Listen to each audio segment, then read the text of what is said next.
Hi bro. Hi బానా చెప్పు. Getup ఎందుకు వేసుకున్నావు? అగోరి అట్లనే వేసుకున్నా ఇక మన హిందూ ధర్మానికి పుట్టినగా అగోరి, అందుకే నేను వచ్చిన వాన్లక.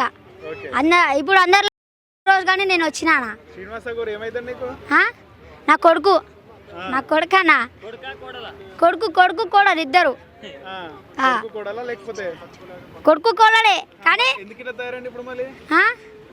ఇప్పుడు పెళ్లి చేసుకుని కాబట్టి తయారైండు. ఏమో వానికి తెలుసు, అది నేను కని పెంచిన ఆయనకి, వాడికి ఇష్టం. ఇక నేనే చేపించిన. ఏమో చేసుకుంటా డాడీ డాడీ అంటే చేపించిన కొడుకని.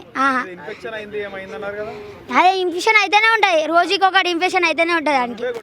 అవు నేనే పెళ్లి చేపించిన మొన్ననే. అవు మా కోడలు వాళ్ళిద్దరు వెళ్ళిపోయాడు, లేటు కార్లు వేసుకొని వెళ్ళిపోయారు.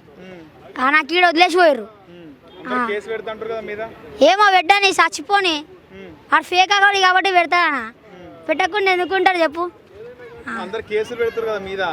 అవు పట్టుకుంటారు మళ్ళా చచ్చిపోని. వాడు చచ్చిపోతే మన హిందూ ధర్మానికి మంచిదానా, వాడు ఫేక్ అగోరి కానా.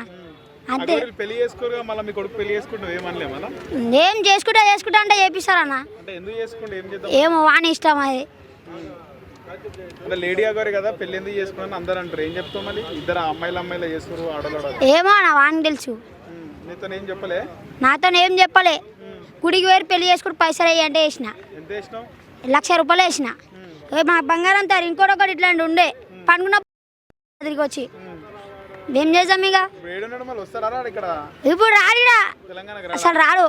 అంటే ఇక లేదు వానికి, లేదు ఇటు వస్తే ఉంటుంది.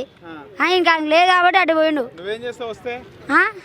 వస్తే ఏం చేస్తా, మాట్లాడతా అంతే.